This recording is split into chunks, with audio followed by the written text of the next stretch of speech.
Então esses contrastes, veja esses contrastes, de um lado assim um azul, do outro lado esse vermelho, mas aqui é uma pintura vermelha contrastando com essa pedra avermelhada.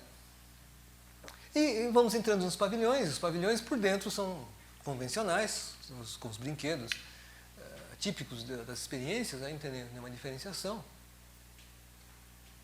Algum cenário, mas aí por dentro se torna um mundo à parte, um mundo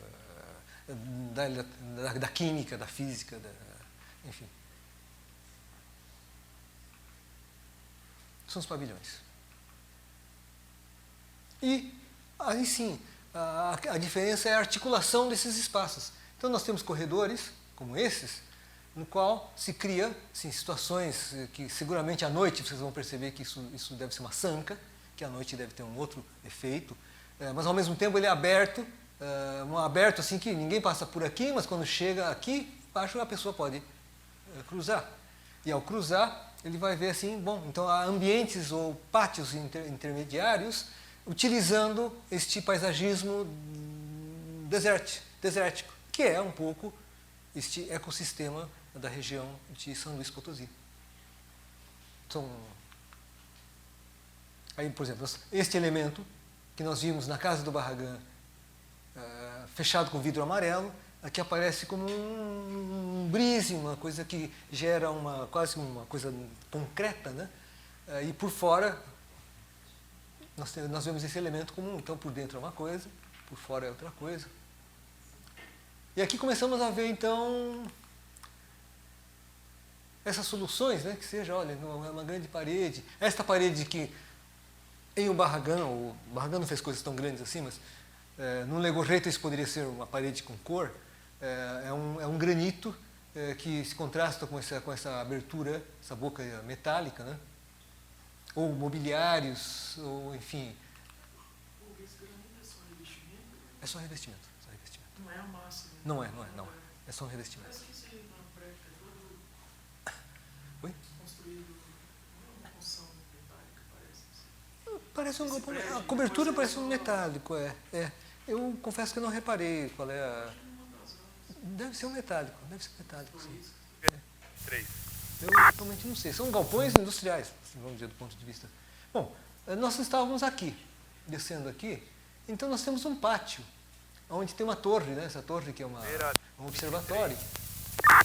Este observatório, então, é um olhar para o entorno, uma bela vista. Ribeiro da Silva, prossiga. E o que nós temos é, então, este pátio, que é a razão desse conjunto chamar-se labirinto.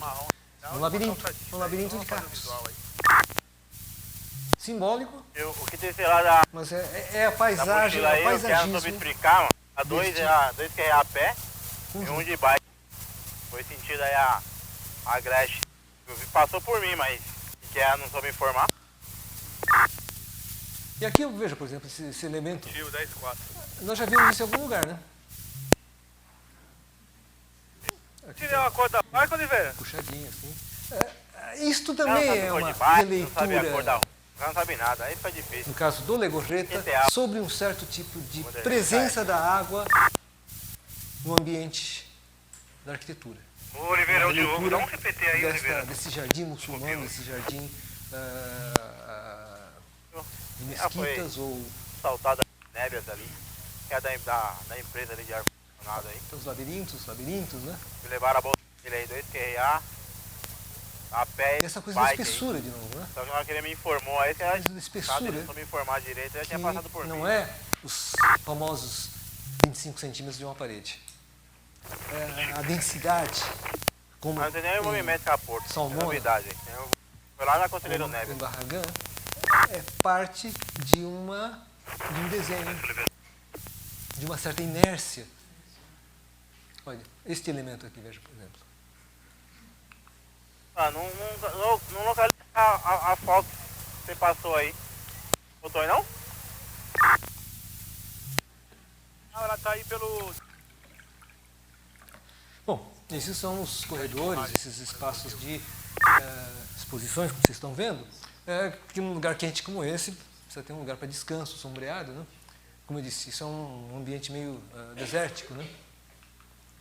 Já foi. Vamos dar uma voltinha, Verdade, essa já questão de que existe um entorno para ver. Existe um entorno para ver. Positivo. E aí essa composição dos muros, de novo, é uma estratégia um tanto quanto barraganiano, de que o muro compõe 10 aí. um certo tipo de ambiente, um certo tipo de horizonte. E o contraste desse Não, violeta, foi desse, livre. Fiz um 10, 10. com o vermelho da pedra, né? Enfim, não diria que identifica uma certa lógica funcional, porque esse elemento dessa cor, desse cobalto, é um edifício administrativo, não é exposição. E, então, por exemplo, essas rampas que vocês estão vendo aqui são circulações de serviço, não é circulação para público. São rampas para subir com carrinho e outras coisas. E isto é uma circulação pública, de ligação entre desníveis nas áreas de exposição, ou ligação do pátio com recepção. E vocês notem um tema barraganiano. Se vocês prestarem atenção nas obras do Barragan, nos interiores, vocês jamais observarão, ou muito pouco observarão, lâmpadas diretamente. O Barragan sempre trabalha com luz indireta, um ponto de luz do qual sutilmente aparece Então, nós não teríamos essas luzes, sei lá, olhando para cima. Bom, até aqui poderia ser a luz indireta, sim. Até poderia ser isso, mas nunca uma luz direta, sei lá, uma lâmpada, um fluorescente na sua cara. Um pouco isso acontece, um pouco não. Aqui vocês vão ver como a luz sempre é uma fonte, também com um certo tratamento abstrato. É uma abertura, é uma janela, ou é uma fenestração. Porque a luz, tanto no Salmona como no Barragan, no Legorreta, é parte desta concepção do espaço. Olha como vocês veem aqui.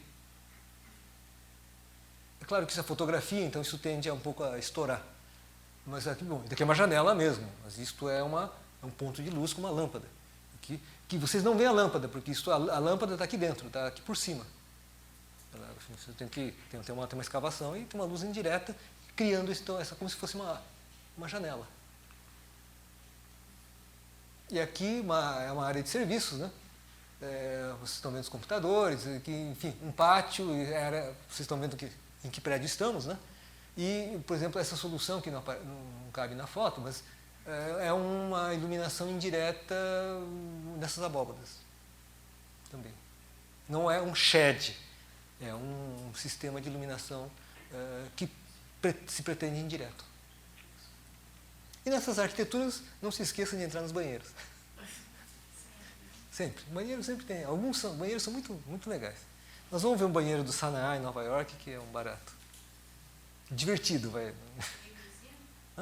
Do New Museum do Sanaá é divertido. Só com cuidado de fotografar o banheiro na hora certa. Bom, observatório, né? O mirante, né? E por fim, olha, claro que na medida que há um observatório, né, portanto você tem uma vista do conjunto, que é isso.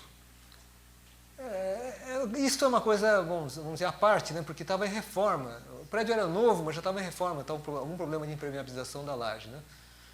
Mas aí eu acho falta de algo que o Salmona resolveu, a chamada quinta fachada.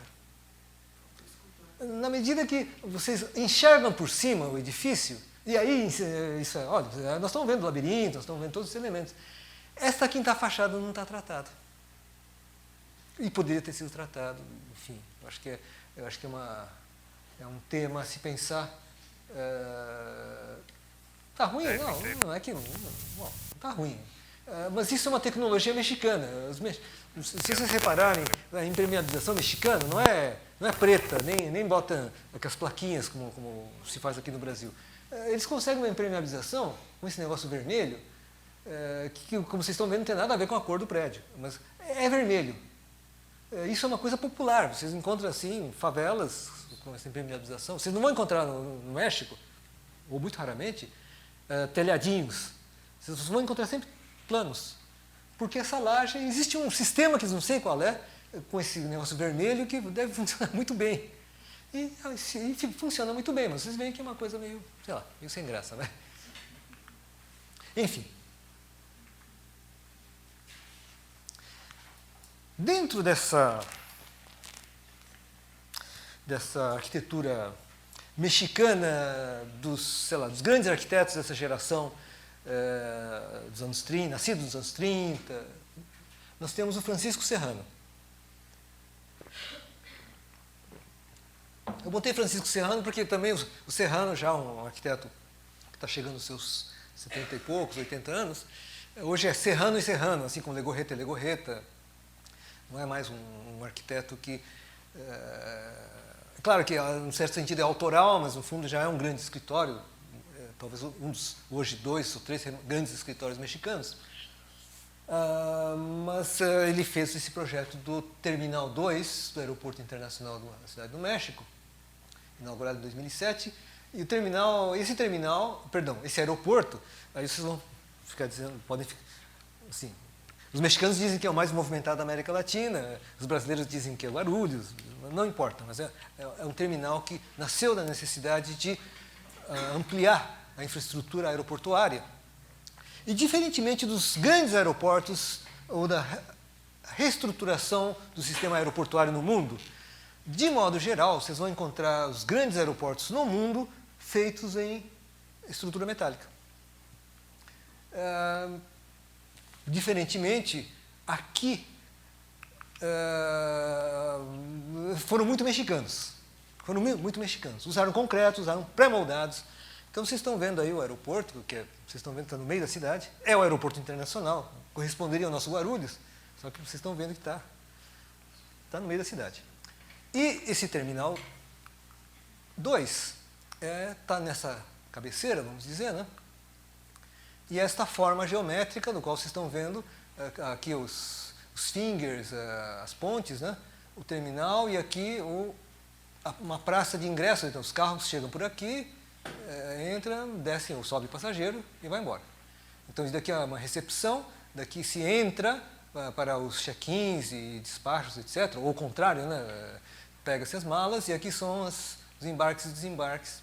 Enfim, nada especial em relação à arquitetura aeroportuária enquanto sistema, mas com uma certa geometria, né? Um certo desenho. Não é a famosa linguiça dos aeroportos, como é o de Brasília, como é Confins, como é Galeão. E uma imagem pirateada, né? Vocês têm uma ideia do ingresso, né?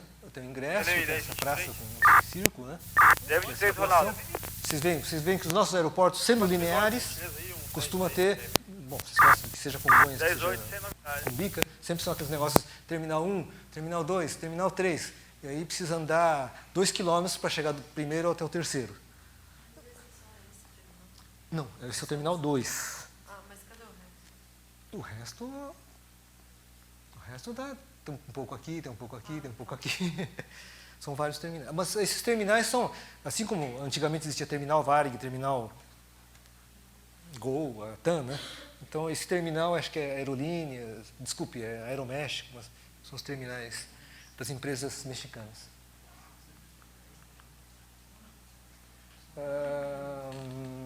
Bom, o que acontece nesse aeroporto? Primeiro, diferentemente dos aeroportos, que se vocês forem para Barajas, vocês vão ver aquela estrutura, belíssima estrutura do Foster, né? Do Rogers. Vocês vão para, sei lá, Heathrow, Kansai, do piano, aquelas estruturas metálicas, aqueles esqueletos. Não, esse aeroporto é um volume prismático, tão prismático que é uma caixa perfurada de pré-moldados de concreto. Pré-moldados de concreto, no qual nós estamos desembarcando, né, ou embarcando, depende, né? Vocês podem ver uma imagem dessas como em Cumbica. Né? Só que em Cumbica nós temos essas fachadas envidraçadas, os corredores estão aqui periféricos, né? Quer dizer, Nós temos o finger, entramos, depois temos corredores, né, e vamos pegar as malas ou estamos embarcando. O que nós temos aqui é, em vez de uma parede envidraçada como de Cumbica, ou de outros aeroportos que nós conhecemos, todos, aliás, no Brasil, né? Brasília, Curitiba, enfim, todos os aeroportos têm aquela coisa do a gente meio que enxergar onde é que estão os aviões aqui. Ao contrário, nós temos uma situação que sim, existe um corredor, né? Aqui a recepção, pegar as malas, até aí absolutamente convencional. A questão é como este elemento pré-moldado, perfurado, é parte da linguagem do aeroporto.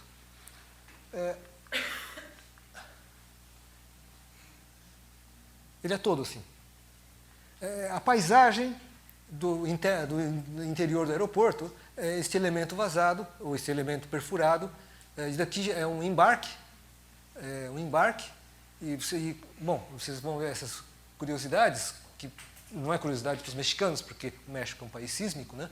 É uma cidade que sofre muito sismo, então existem certas soluções que, enfim. Então, isto é o elemento padrão linguagem deste edifício. É um elemento pré-moldado que está no teto, está nas paredes, e cria esta paisagem de uma luz tênue. Não é mais o high-tech metálico, sei lá, de um piano, de um Rogers, ou quem tenha desenhado aeroportos na Europa ou no Japão, mas é um edifício em que se vê este elemento pré-moldado como uma linguagem, como uma constituição de um espaço interno com essa luminosidade indireta. Vocês estão vendo de novo, vocês não estão vendo um lustre.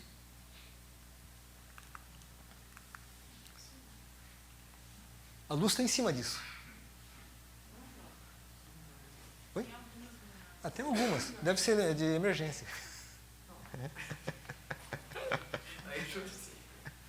Você vê, mas aí tem essa coisa bem mexicana da parede, da grande parede, mas aí contrastando, assim, são texturas muito claras. A parede branca, poderia ser cor, né, mas ele não é Barragán nem Legorreta. Parede branca e de repente essa textura. Ou isso já nós estamos vendo um setor de embarque e desembarque em níveis diferentes, como em Guarulhos, por exemplo, né? No qual existem essas pontes de embarque, de check-in, essas coisas todas, uma uniformização da cobertura com esses elementos vazados. Vocês estão vendo como estes elementos contribuem para criar uma certa uniformidade, uma certa visualidade nas áreas. E aqui nós estamos vendo então a parte de baixo, que são os seus desembarques, as tais pontes, né? E o acesso, né? Então, aqui é uma ponte, assim, desse jeito, nós estamos vendo por cima e aqui por baixo. Interessante esse piso também. É um vidro, né? Uniforme, uma base neutra. Falo piso. É isso? Parece um carpete. Mas é um piso, um piso industrial, né? Piso industrial. Ou essa situação, que ainda, uma situação que, se nós temos esse forro, vamos dizer, aqui nós encontramos um sistema de shed. Então, é um aeroporto, à noite acende isso, mas é um aeroporto bem iluminado, naturalmente, e que, super tranquilo, limpo. Não é a lógica high-tech dos aeroportos recentes, no final da década de 90, na década de 90 e hoje, né? Ainda hoje se faz isso, o novo aeroporto, a ampliação do Cumbica é um pouco ainda já dentro dessa lógica meio high-tech, meio esqueleto, né? Metálico, né? Não, mas isso é um aeroporto, esse aeroporto de concreto tradicional. Aí que está um pouco essa coisa mexicana, da tradição, do material, das superfícies, enfim. Aqui vocês estão vendo aquele piso envidraçado, no qual em alguns lugares dá para ver aquela imagem do pessoal pisando, né? E aí nós estamos saindo para aquela rotatória, né?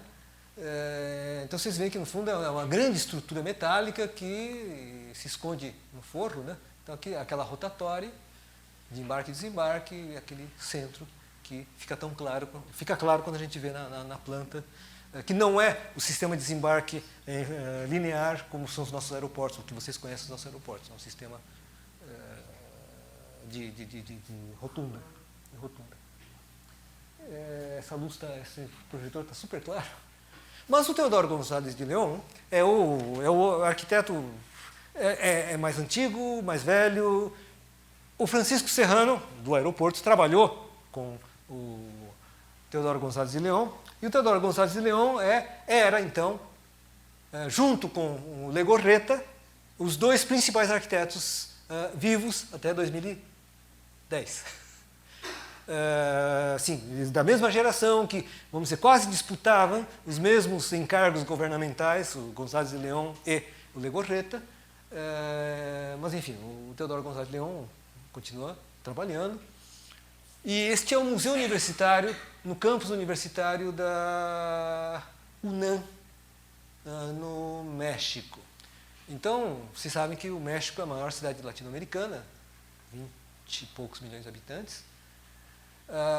Nós temos, nessa mancha, né, nós temos ali o Zócalo, o centro da cidade, e a famosa cidade universitária, bem lá embaixo. E na cidade universitária, nós temos, aqui é a cidade universitária histórica eu quero dizer, isto é o campus da UNAM, que é Patrimônio da Humanidade. Patrimônio da Humanidade, hein? Veja bem. É um projeto dos anos 50. E o Museu MOAC, né, Museu de Arte Contemporânea, está aqui embaixo, numa área de preservação ambiental, junto com uma série de outros museus. Um deles é, e o mais recente, né? São todos museus ou edifícios culturais nesse sentido. E vocês estão vendo em construção o MOAC. E, de novo, se vocês prestarem atenção, aí está em construção e aqui já está construído. Veja que, com certo cuidado, vocês vão ver toda uma construção geométrica, obviamente a partir de um círculo, todo o desenho de articulação de elementos derivados de uma geometrização ou de relações geométricas que o arquiteto estabelece e implanta. E que se dissolve, num certo sentido, quando ela se tridimensionaliza. Claro que é muito contrastante, né? Edifícios, enfim, com esses perfis todos recortados, que são edifícios mais ou menos convencionais, embora, enfim, de concreto aparente, essas coisas todas. E como, no final do século XX, né, vários arquitetos latino-americanos e vários arquitetos no mundo todo vão trabalhar com essa possibilidade de composições geométricas, de desenhos e linhas de força que podem ou devem ser explicados conforme a interpretação do arquiteto em relação ao programa e aos espaços que ele deseja criar. Então, vocês veem que entre essa geometria que a gente vê no Google Earth, isso não é muito claro quando a gente vê o edifício. Aqui a gente não vê essa planta curva, essa planta circular. Na tridimensionalidade, essa estratégia de uma geometria muito clara se dissolve na maneira como os diferentes volumes vão se intercalando, se interpondo, se entrelaçando. Ao contrário, vocês veem uma geometria com seus pátios, com seus desenhos de ambiente, salas, disposição, inscritos nessa estrutura, mas que no momento que isso se torna espaço, ela se dissolve enquanto percepção dessa geometria, essa inscrição do conjunto de volumes e geometrias no círculo. Cansou. Bom, não, ele está dando umas voltinhas aí. Olha, então em alguns momentos a gente percebe isso. Percebe, mas em fragmentos, na medida que a gente percorre, não que isso seja uma área que um visitante ao museu vai percorrer, isso é entrada de serviço, né? Isso é entrada de serviço, as entradas não para o público, né? O que se vê é que os elementos que ele lança nessa sobreposição, nessa mescla, nessa volumetrização de geometrias distintas, intercaladas ou sobrepostas, ele destrói, num certo sentido, aquela clareza do círculo no qual está inscrito os vários volumes. Então, vocês veem, de repente ele tem uma ponte aqui, um espaço que se lança. Eu não vou entrar no mérito dessa discussão de por que ele faz isso ou não, mas assim, de repente tem uma ponte que é uma parte de uma exposição, ou a entrada assim, com essa limpeza, com esse plano inclinado. Alguns latino-americanos já acharam, bom, isso daqui é uma reminiscência do Mann, do Reed. Não é bem, mas assim, mas pode sugerir um pouco essa situação, né? Vocês veem como a entrada é uma coisa relativamente discreta. Eu não tenho fotos noturnas, mas as fotos noturnas mostram assim, foi uma moda um certo tempo, né? Jogar luzes, ser uma fachada muito colorida. Mas essa coisa de botar cor assim, essa iluminação de piscina, né?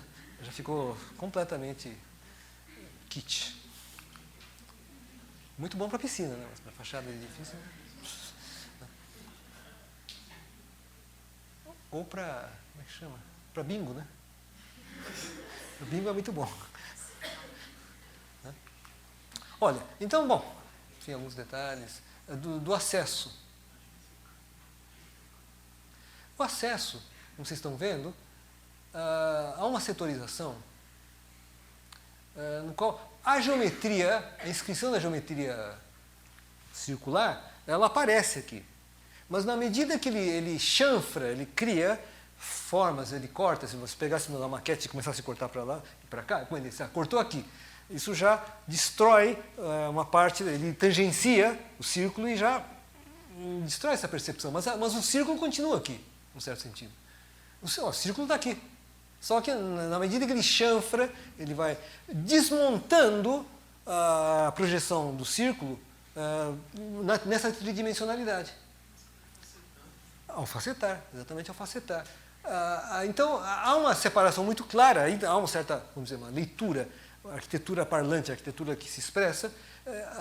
Se de um lado nós temos a faixa envidraçada, que é a parte de exposição, esta faixa é toda de circulação e de serviços.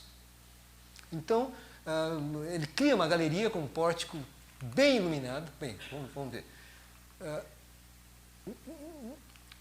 Isto daqui corresponde, então, ao acesso, à entrada, bilheteria, e embaixo restaurante, comida, coisa assim, tem um acesso para um auditório, mais embaixo, né?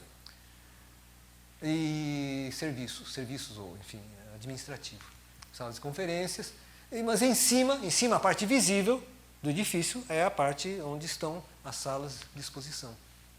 Então, este acesso, por exemplo, é todo ele iluminado, vocês vão ver que é uma entrada assim gloriosa, assim, um pé direito alto, e com essa luz, até um exagerado, tem que entrar com óculos escuros. Hein? Mas é parte então dessa divisão. Quem chega aqui, bom, aqui tem uma bilheteria, tem a lojinha, né? A famosa lojinha do museu. Sim. Exatamente. É muito interessante ver esse museu com as coisas do Sildo. Olha, então aqui vamos caminhando, aqui, bom, aí tem a escada, essa escadaria desce para o restaurante, para a sala de conferências, tem elevador, obviamente, né?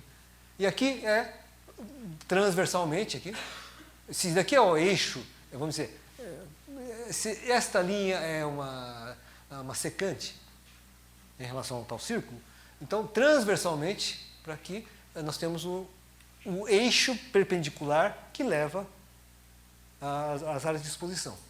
Até aí está, vamos dizer, geometricamente para estudo em ordem, um corredor linear, que vocês veem lá a vegetação no fundo, mas daí para frente que começa essa fragmentação, que a gente perde a noção do círculo.